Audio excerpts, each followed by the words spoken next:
Well, hello, everyone. Thank you for joining us today for another episode of Two Economists and a Lender, where we take a deep dive into the most important economic issues facing agriculture.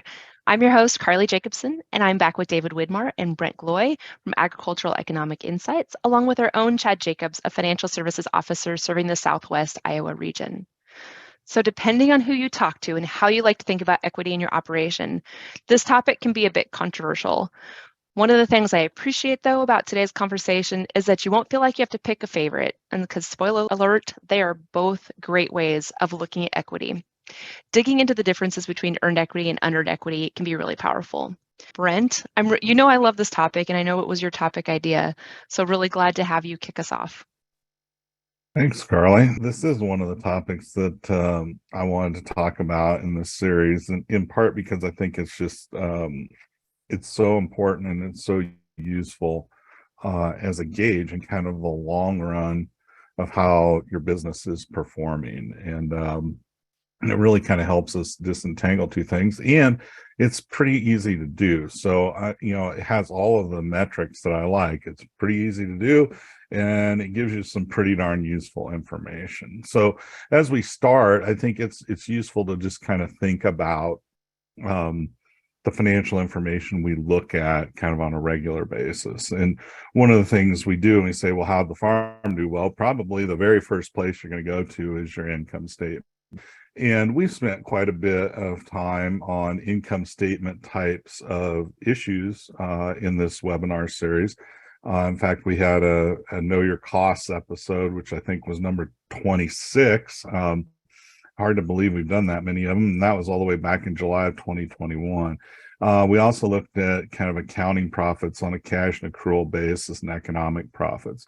Bottom line, the income statement is a really super valuable tool and can really be helpful in thinking about your business. The other thing I think most of us think to look at is our balance sheet.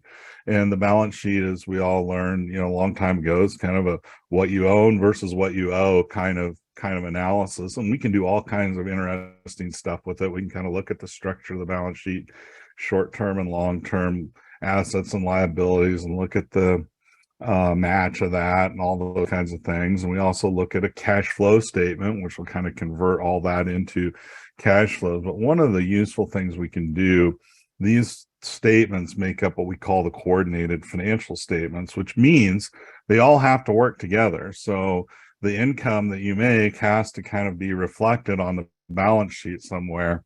And the way we do that is with the statement of owner's equity, which is probably one of the least utilized statements that you see, but as I think you're going to see in a little bit, can be actually pretty darn useful. So let's take a look at looking at what earned equity is.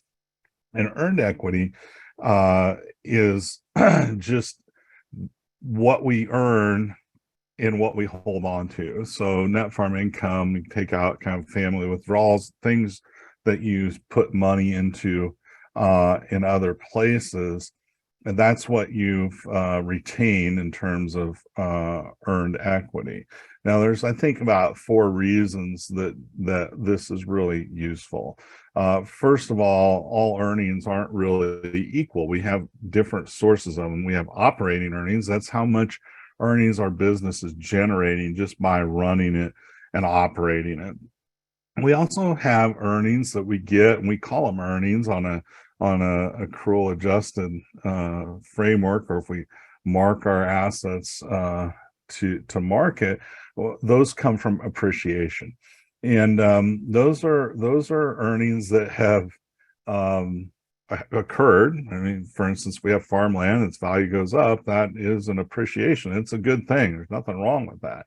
But we haven't captured any of that until we actually sell those assets. So we have 2 types, and you kind of can get mixed messages sometimes by focusing on, say, just the income statement or just the balance sheet. That balance sheet can get really big when we have a lot of asset appreciations because we have lots and lots of assets, real estate assets in agriculture. The other thing I think it helps you do is it helps you understand how well your business, one, generates earnings over time, and 2, how well you hold on to them. So sometimes we have business masterful at generating lots and lots of income, but we're just not very good about keeping those assets and those earnings in our business.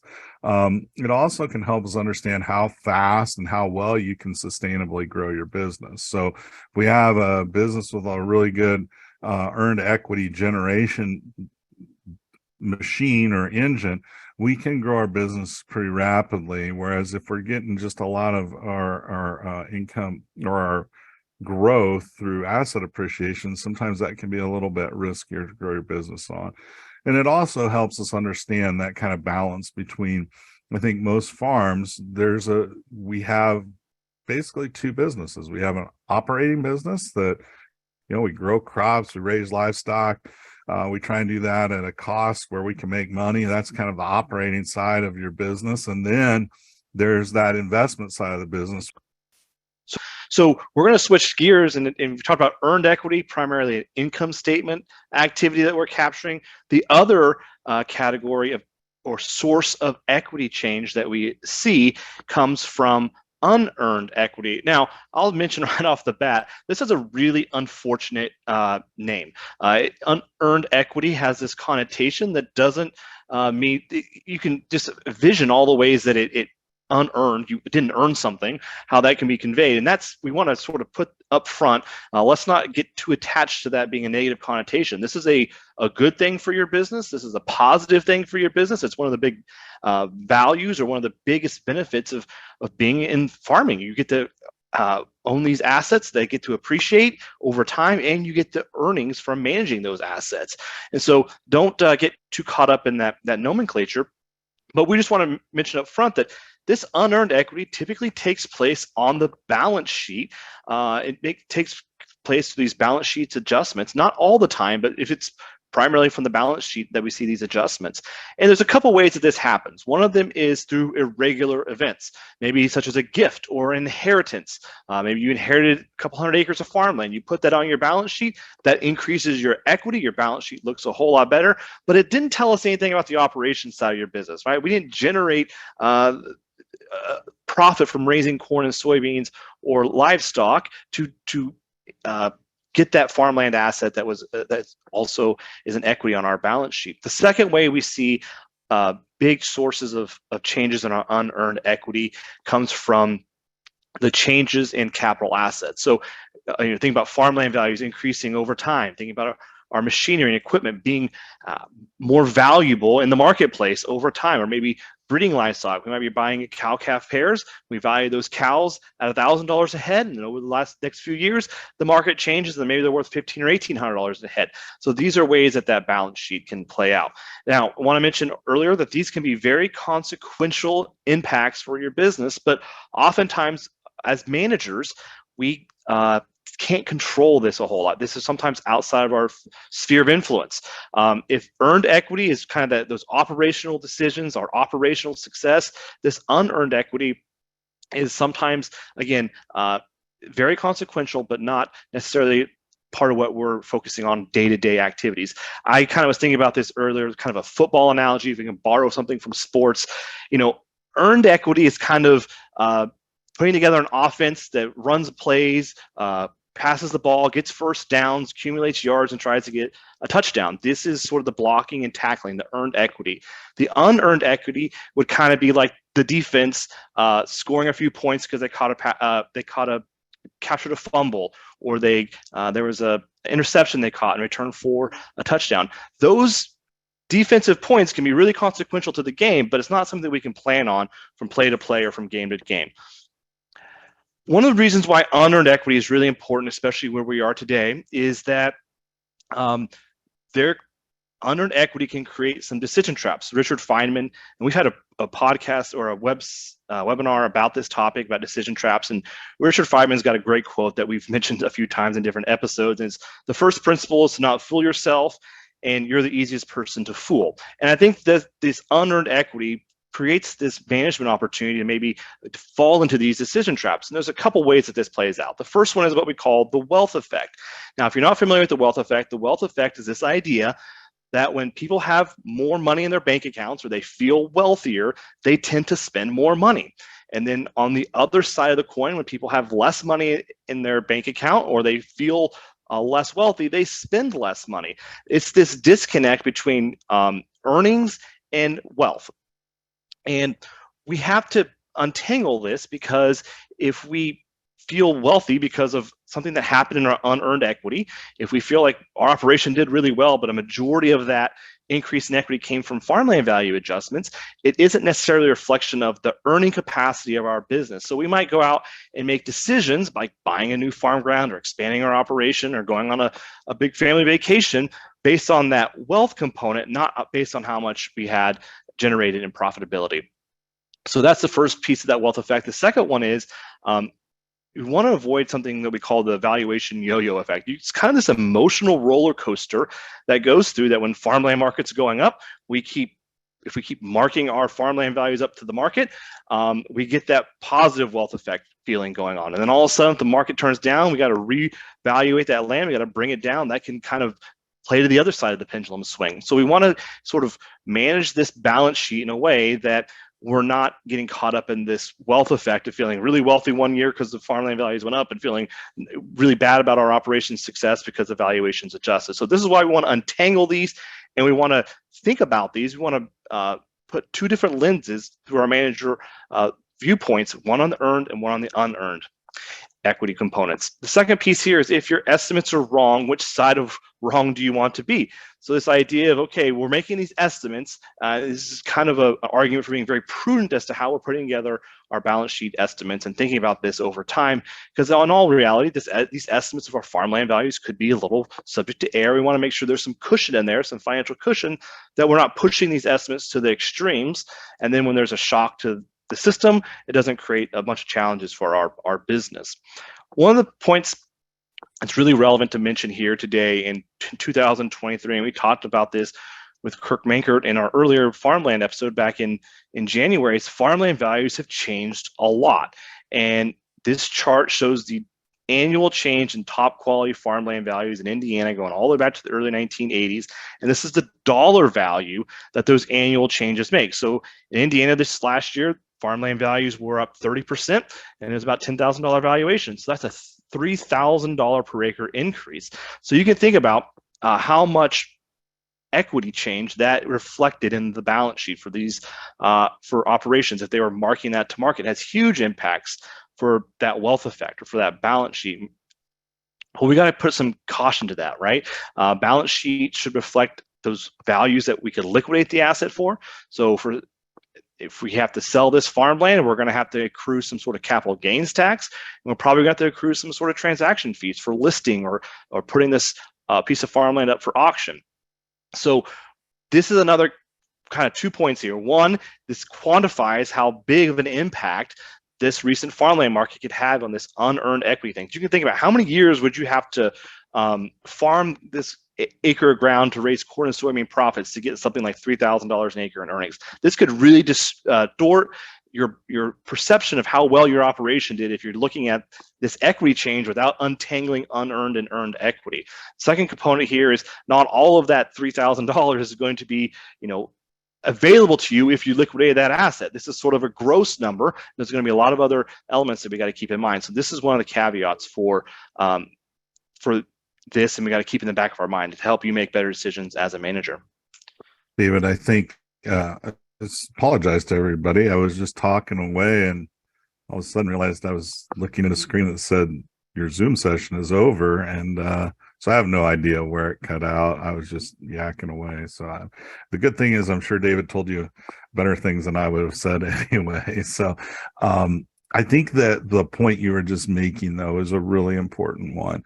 And that idea of that deferred tax liability that's on the balance sheet can be really, it can be really large. And so if any of you have thought about, even retiring and selling that equipment that's been depreciated to zero and it still has significant value, you realize pretty quickly that the tax implications of getting rid of that can be substantial. And so, it's really useful to think about kind of what that deferred tax liability on the balance sheet really is, because in many cases it is really, really large.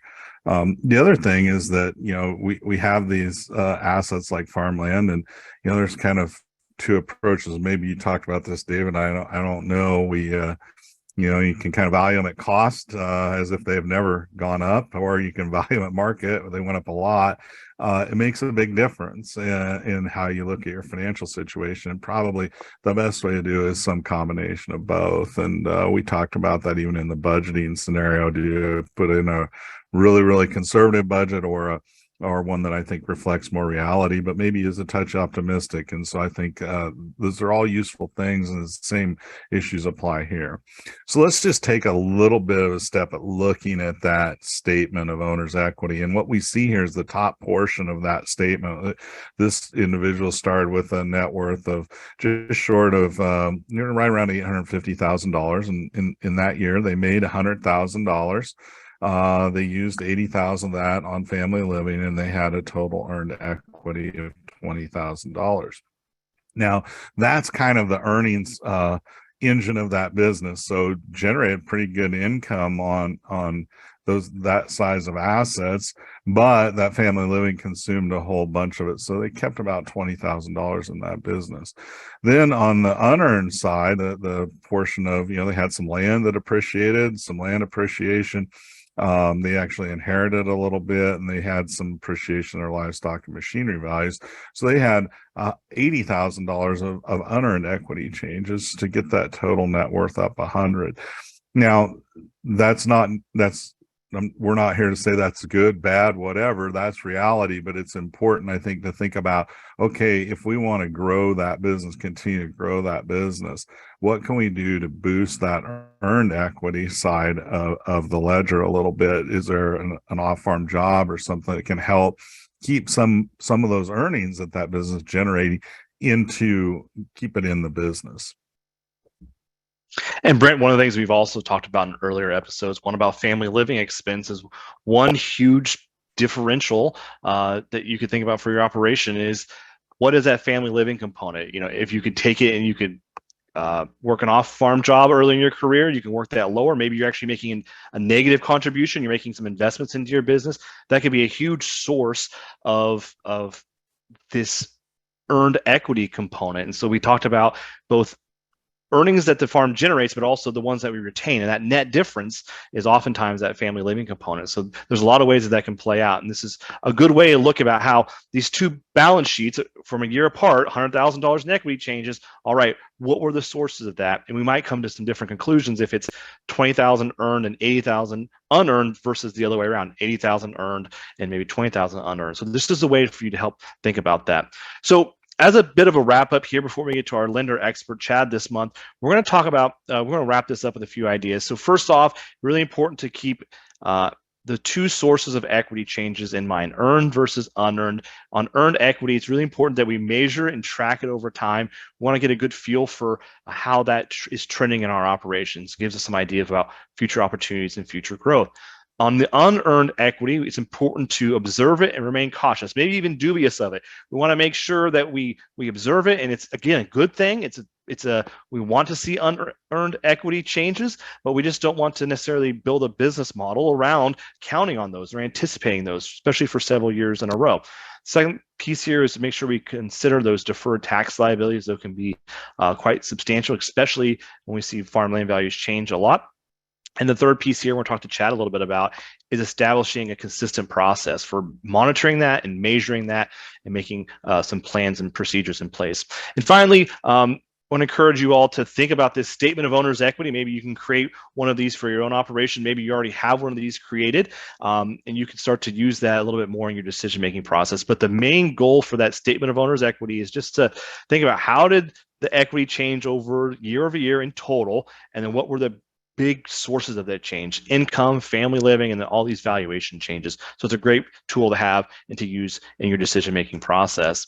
So at this point, we're going to invite Chad to join us. Chad's going to talk with Brent and I for a little bit here. And of course, we'll stick around for the overtime. He's going to join us in answering all your questions. So make sure you submit your questions through the Q&A portal for the overtime section. But Chad, thanks so much for joining us this month. I want to kick it off by having you tell us a little about yourself. Yeah, thanks, David. Thanks. Appreciate the opportunity to be here this afternoon and Yeah, my name is Chad Jacobs. I'm a financial services officer here in the Red Oak, Iowa office. I've been with Farm Credit a little over 17 years. Grew up here in Southwest Iowa on a family farm. My brother and my dad they farm together, and I help them from time to time when they need a little extra help on the farm in the spring and the fall, and with cows. My wife and I have twin daughters. They're juniors in college, and we've got one at Iowa State and one at Northwest Missouri State in Maryville. So, just excited to be here this afternoon and visit a little bit about this topic. Well, great. The first question I have for you, and I kind of split these questions, and let's talk a little about earned equity, a little bit about unearned equity, and we'll try to pull this back together. But for the earned piece, can you share an example or maybe some thoughts around how producers have used this earned equity component of their operation to help grow their business, or how they use this in the decision-making process? Yeah. An earned equity trend can be a useful tool, especially say a younger producer or somebody they're growing their operation. You look at the income statement. If you're adding acres, you're adding animals, cattle or hogs or whatever it may be. The expenses are a lot of times get out ahead of the income or those new assets or acres that you're adding. So when it comes to making a lending decision, if you're looking at the income side of things, those extra expenses, the income side may not look quite not give you the true picture. But if you have a consistent earned equity trend, that's a tool you can use to kind of look at the repayment capacity on a new loan request. So it's just one tool that you can use that to kind of help make that decision. The one thing I'll preface with that is the environment we've been in the last few years here, where we've gone through a pretty nice cycle here in agriculture. That's the earned equity trend wouldn't be something you may want to totally rely on, because things have been pretty profitable lately. So you want to be also realistic of what things will look like in the future. But it's a good tool to use to kind of put all the pieces together when making a decision especially on an operation that's been changing, increasing in size over the years. Yeah, it's a really great point that you mentioned. There's sort of the unearned equity, the farmland value changes that we talked about, but also the earned equity trend has been really strong the last few years. And so untangling those a little bit allows producers to really put some thought around that, to do a little bit of math and say, hey, this is maybe what I can plan and project for 2 or 3 years down the road, or this is a range of reasonable estimates. Yep. When it comes to the unearned equity, we spoke a little bit about marking to market, bringing our farmland values up to market, and then the purchase price. So it's kind of this extremes. You can mark them to market. With you do that, you got to be careful to defer taxes. But on the other hand, you can sort of leave them at the book value or the purchase price. Can you explain some of the downsides, if there are any downsides, of just leaving the farm valued at what we purchased at when it comes to the balance sheet? Especially if you get into a situation where the producer is going to be adding a significant amount of acres or debt, and relying on some of that, existing equity they have in the land they already own. It can distort their true owner equity position. So that at that point you may want to, if they're significantly undervalued, you may want to address that, just so you get a truer picture of where they are on an after close, after the transaction is finished basis. If they've got ground on there at 25% of what it's worth, just because that's the way it's always been, and they're adding acres at current market value, you probably want to move those existing ones up just a little bit to get a truer picture of where they're at. So when we review your ratios of where you're at. We don't want to project you at a lower owner equity just because things are way undervalued. So one of the positives might be it forces the managers to think about the cash flow implications of buying that next farm, right? Right. Yep. We talked a little bit about unearned equity creating challenges for management, and from your perspective, what are some of those challenges? We've shared a little bit, but what are some of the challenges that you've seen as you work with a lot of producers? The unearned equity, like you talked about, the wealth effect.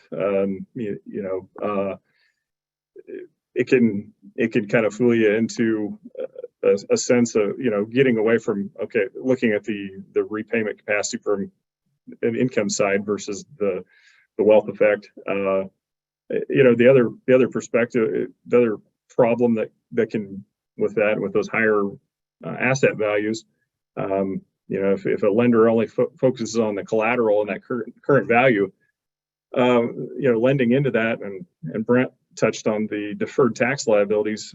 Getting out of one of those situations can be difficult because a sale to reduce debt will then can trigger significant taxes, which then decreases the cash available after a sale, and it can kind of get into an ugly spiral if you only focus on the current value of something versus all the other aspects of it.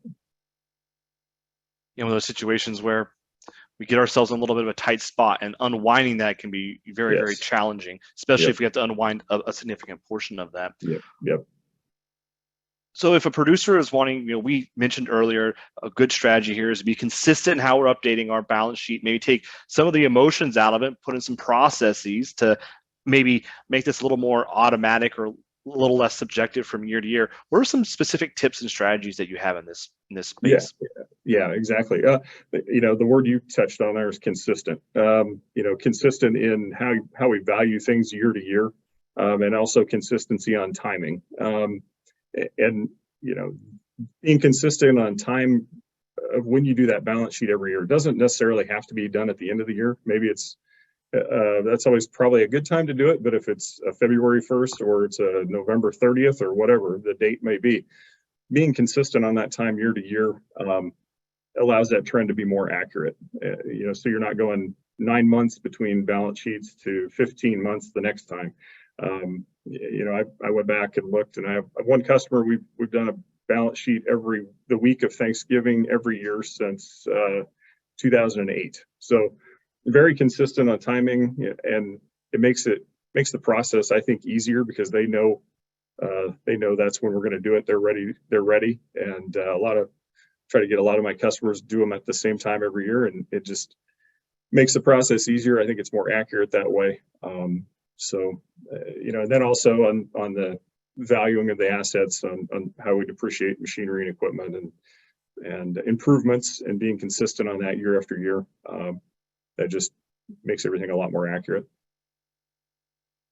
I have a couple more questions for you. One of them is, we talked a little bit about the impact that farmland values have had in this distortion. So big changes in farmland values can make this equity change more important to keep a really close eye on. Are there other points in our careers? Maybe it's where we are personally at the beginning, towards the end of our career, or maybe it's the types of livestock, or maybe crops versus livestock, or any other demographic factors that we need to keep in the back of our mind. So when we need to be very cautious about this earned versus unearned equity component. Yeah, I would just say, just being back again to the wealth effect, and just being conservative on, it never hurts to be a little conservative on those values, just because the deferred tax liability and those issues, if you would have to, when it does have to be unwound at some point, I guess, those would be the main things. Okay, one last question for you before we kick it back to Carly from our side today, and we're going to get to everybody's questions in the Q&A here in just a few minutes. What's a piece of advice that you'd put on a billboard here in March 2023 for producers to see and to think about? I'm sitting here in my office. There's a quote that I've got pinned up here on the wall in front of me, and it's kind of where we are at today with a lot of uncertainties in the financial markets, and Russia and Ukraine, and high input costs for producers, and there's just a lot of uncertainties. And this was a quote that I heard years ago, and I wrote down, and I think it's a good one to kind of keep in mind. It just says, problems are opportunities that are wrapped in uncomfortable situations. So, I hate to be negative, but it's kind of a positive spin on uncertainty, and maybe when things aren't always as rosy as you'd like. So that's kind of my it's one that I have up here and I try to look at from time to time. So. Well, Chad, that's a great note to end, wrap up here with today. Thank you so much for your contributions and for sticking around for the overtime. So we have a few questions. Start with one, which I think is a really good question, and not necessarily the easiest one to answer. So what's the best way to treat lease to own items on the balance sheet? No value shows up until I pay the residual, and then it drops a substantial amount of asset on the asset side. So that's a good question. That's one people have struggled with for a long time. And I think if you go back to, there was a group called the Farm Financial Standards Council that came out of the 1980s as a way to try and improve farm record keeping, with the idea of, giving people a better assessment of where they're at. And one of their recommendations is that, leases should be on the balance sheet, and how you should handle them is put the value of the asset on the asset side and the liabilities on the liability side. And so they kind of net out. But the reason to do that is because those lease liabilities are actual liabilities and you have to pay them. It's important to reflect that on the balance sheet because it's something you own. Now, you want to have to kind of offset just, oh, well, I just leased something, it's only a liability. Well, no, you get the use of that asset. And so they kind of came up with a compromise way of doing that. So show it on the asset side, but as well on the liability side, so we don't understate our liabilities. And then that will help, I think, with the how your situation is handled there. And of course, when you pay that residual, that's going to take cash out of your cash to pay for that piece of equipment. So you're kind of converting cash to a piece of equipment. Maybe, hopefully, if you're doing that, you're getting equipment's worth more than the residual value. So that's how I think we should handle is it needs to be on the liability side for sure. I think everybody agreed with that, and the best way to handle is to put something on the asset side as well to offset it. David, and then Chad, I don't know. I probably should, I don't know how Farm Credit actually handles those. So that was the professor response. Yeah, that's the way we handle it. We show it on show it on both sides on the balance sheet. Well, good.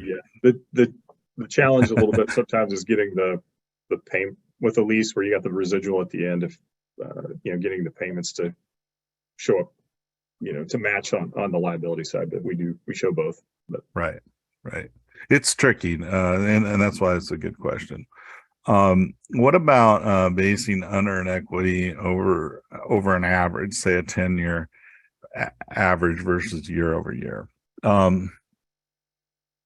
Again, I think when we look at those assets, particularly farmland being the biggest one, because those are the assets that tend to appreciate the most.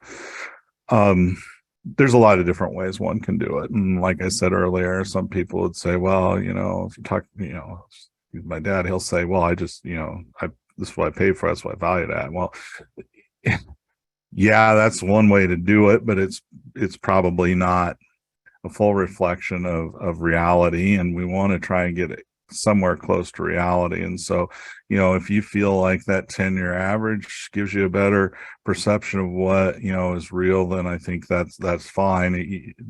As I think Chad said in his comments, do it consistently, so they're not bouncing stuff around up and down all the time, and because some of that starts to look a little bit like financial engineering, and we don't want to do that.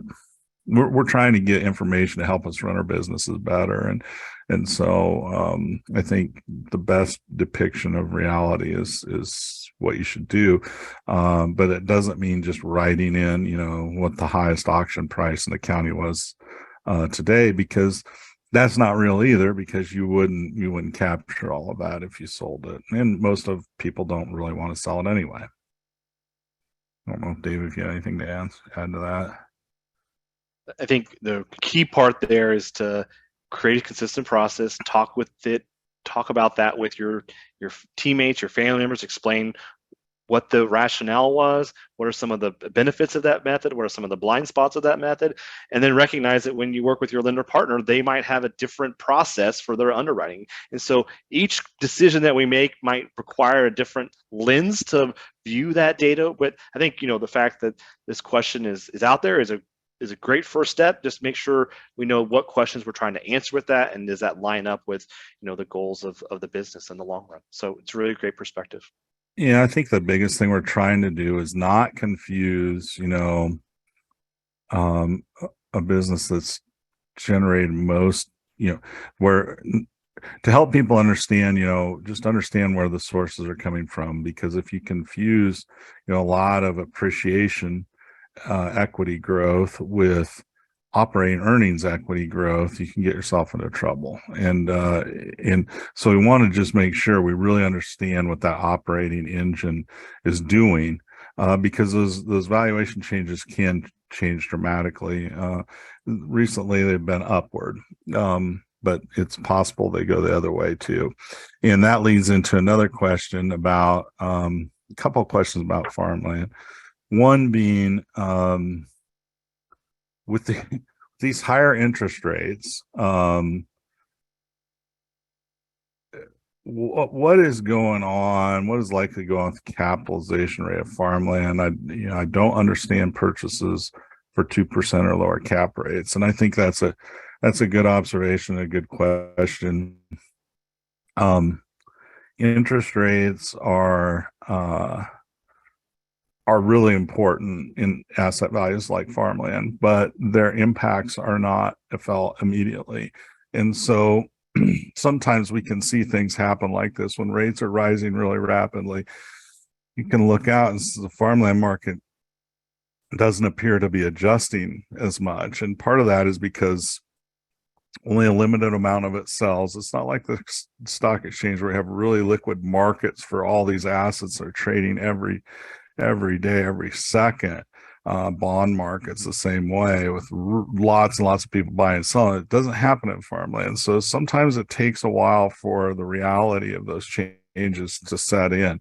But my view is that with higher interest rates, if they persist, it will eventually work its way into farmland capitalization rates. And that means that a couple of different things have to happen. Either the income has to go up to make the capitalization rate higher, or the asset value has to adjust to increase that. And how that plays out is going to be interesting over the next few months and years, because I think that is a really important question right now. In the farmland market, we have strong earnings, and that's a good thing. But we also have that big headwind of higher interest rates, and it hasn't necessarily, I don't think, been felt yet, but eventually I think it will. And that leads into the next question of, what is the trend on farmland prices going forward? And I think, again, the trend so far has been higher. I mean, the chart David showed, it's pretty dramatic how much farmland has increased over the recent years. Two things fueled that. One, when we did have lower farm incomes, or a few years in there where we didn't have such great farm incomes, remember the trade war and all this time. But what we had was really, really low interest rates, like, farmland mortgages at 3% or something. That really helped. Okay. Then we got in a situation where we had high incomes and low interest rates. That's really good for farmland. And now we're kind of in this situation where we have pretty strong income, but much higher interest rates. And that's, I think, going to be a factor that I think is going to put at least a little bit of pressure on that farmland market. But it's going to depend where that income situation, I think that is the immediate one that really impacts it in my mind. But those interest rates do play an important role in the long run. So a long answer to a short question. And Brent, I'll just add, the farmland market has been red hot. And so I've been seeing some headlines saying, oh, the farmland values are cooling or they're soft. And if you look at some of the data, it's increases that are smaller, but it's not, I haven't seen data showing a decline in farmland values. It's just increasing at a slower rate. And that slow rate relative to last year is actually a really strong rate relative to over our career. So this, we call this the base effect, right? What is the base? We're changing from phenomenally high valuation change to something less phenomenal. And it's hard for us to wrap our mind around that. Yeah. Yeah. Oh, I see. And we had another one come in here just the last minute as Carly was getting ready to take over.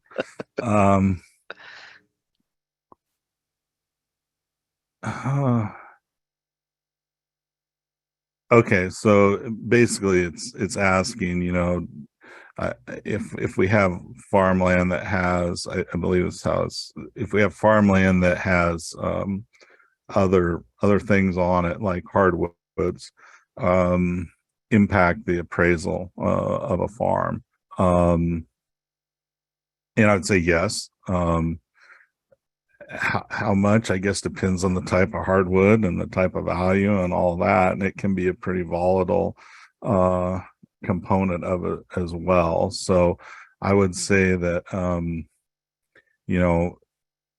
valuing those woods can be you have to have an expert do it to really get a good handle on it and realistic value of it. So, but yes, it would impact the value of farm, I think. And I think that's it, Carly. Okay. Chad, I think that's it too. Chad, do you want to say something? No, Okay. That's a question I don't have a whole lot of experience with down here in our area. So well, we have no hardwoods, and well, we have a few, but not. Do you have trees out there, Brent? We not very many. We can't. Cedar We don't trees. want to cut them down because you have to have a little shade every now and then. It's a good question too for a local appraiser. So if you've got a specific scenario, I think it's always good to reach out to your local team, and they can always kind of like throw that question around a little bit more where it's applicable. So good question, appreciate it. And that'll do it today for another episode of Two Economists and a Lender. And thank you to Brent, David, and Chad for leading today's conversation. And for you in the audience, thank you for joining us. We look forward to seeing you online again next month.